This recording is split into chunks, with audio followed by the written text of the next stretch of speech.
Continuamos en el versículo 4, donde dice: esas cosas os escribimos para que vuestro gozo sea cumplido.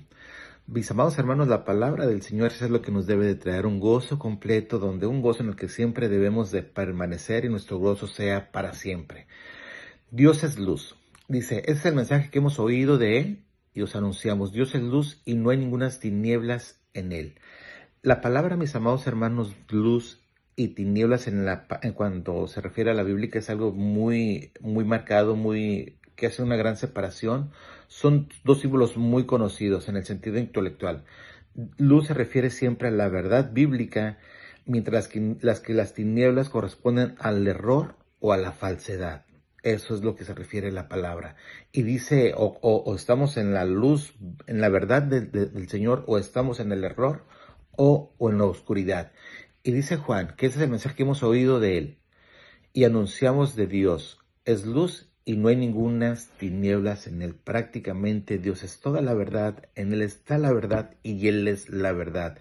En Él no hay ninguna mentira, no hay ninguna sombra de aberración, sino que la única, como lo dijo el Señor Jesucristo: yo soy el camino, la verdad y la vida. Y dice en el versículo 6, y si decimos que tenemos comunión con Él y andamos en tinieblas, mentimos. ¿Por qué? Porque nosotros y mentimos si no practicamos la verdad. Porque si nosotros decimos que andamos en la luz, pues básicamente debemos de practicar la luz, porque Dios es la luz. Y nosotros no podemos andar en las dos aguas. O andamos en la luz o andamos en las tinieblas. Son dos cosas que son completamente diferentes. Así es de que ese es un buen parámetro donde nosotros nos deberemos de parar y escudriñar, mis amados hermanos. Pero si andamos en la luz, como Él está en la luz, tenemos comunión unos con otros. ¿Sabes que la luz y las tinieblas, obviamente lo sabemos que no se juntan? Usted está en la oscuridad, como ahorita es aún de madrugada, y yo llegué aquí a la sala y estaba completamente oscuro. Y tuve que prender la luz y llegó la luz y se fue la oscuridad. Básicamente, apagó la luz y llega la oscuridad. Y así es en nuestras vidas. Cuando llega la luz del Señor Jesucristo, la oscuridad y las tinieblas en nuestra vida se va.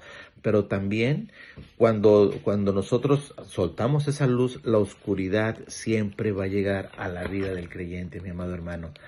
Y dice que si nosotros andamos en tinieblas, mentimos y no practicamos la verdad. Pero si andamos en la luz, como Él es en la luz, tenemos comunión unos con otros. Y la sangre de Jesucristo, la sangre de su Hijo Jesucristo nos limpia de todo pecado. ¿Cómo podemos saber si nosotros verdaderamente estamos en la luz o andamos en la luz? Cuando tenemos comunión los unos con los otros. Como cuando nos amamos, como dice la Escritura, como dicen sus mandamientos, que nos amemos los unos a los otros. Ese es la balanza, mis amados hermanos, para ver si nosotros estamos en la luz o no.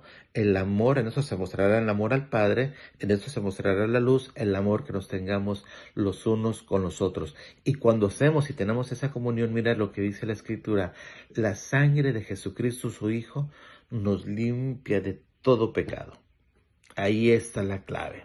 La clave está, mis amados hermanos, en andar en la verdad, en desechar las tinieblas, en tener comunión los unos con los otros, en amarnos los unos a los otros, mis amados hermanos, y automáticamente la sangre preciosa del Señor Jesucristo nos limpia de todo pecado y nos deja blancos como la grana. Pero dice, si decimos que no tenemos pecado, nos engañamos a nosotros mismos y la verdad no está en nosotros. Si nosotros decimos que no tenemos pecado, para empezar ya pecamos, porque todos tenemos pecado de alguna manera u otra, y nos engañamos a nosotros mismos. Eso es andar en tinieblas prácticamente. Pero si confesamos nuestros pecados, Él es fiel y justo para perdonar nuestros pecados y limpiarnos de toda maldad. Si decimos que no hemos pecado, le hacemos al mentiroso y su palabra no está en nosotros. ¿Por qué? Porque de alguna manera Él sabe que todos tenemos pecados, absolutamente. De alguna manera u otra todos tenemos pecados. Y si nosotros decimos yo no peco, pues lo hacemos a Él mentiroso, porque Él dice que por cuanto todos pecaron y todos hemos pecado, pero como dice la promesa también, que si nosotros confesamos nuestros pecados, Él es fiel y justo para perdonar nuestros pecados.